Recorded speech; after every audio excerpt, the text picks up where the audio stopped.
Ce berger, François-Xavier Ferrand, n'en revient toujours pas d'avoir échappé au pire, lui et ses bêtes. Un troupeau de son chèvre, intact. La plupart des bêtes attendent de mettre bas, des cabris sont même nés ce matin. Mais mardi dernier, au plus fort de l'incendie, le berger s'est retrouvé piégé. Et à plusieurs reprises, les flammes se sont rapprochées de son hangar où il avait mis à l'abri ses animaux. À 23h, j'étais là. Donc les chèvres étaient enfermées dans le hangar. Je n'avais plus d'alimentation d'eau parce qu'elle avait brûlé plus haut.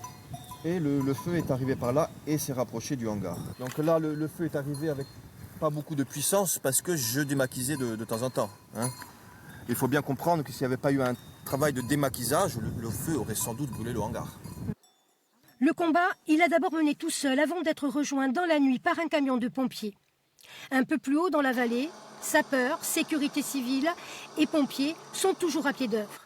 Un travail long pour dégager des souches, créer des accès, traiter les points chauds. 237 hommes en tout, toujours engagés.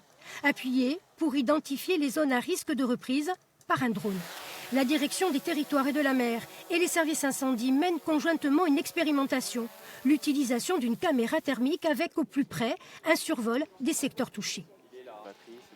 Il n'y a pas forcément de fumée quand il y a des points chauds. Certaines fois, c'est seulement les racines et vraiment le dessous des arbres qui chauffent. Et du coup, la caméra thermique permet de le détecter assez facilement et de le localiser pour pouvoir vraiment savoir comment le gérer. Parallèlement, au col de la Ronne, un autre travail a commencé. L'identification des causes de l'incendie. Le parquet d'Ajaccio a été saisi et l'enquête confiée à la cellule d'investigation des feux de forêt. La piste accidentelle est privilégiée. Parmi les hypothèses, celle d'un barbecue mal éteint.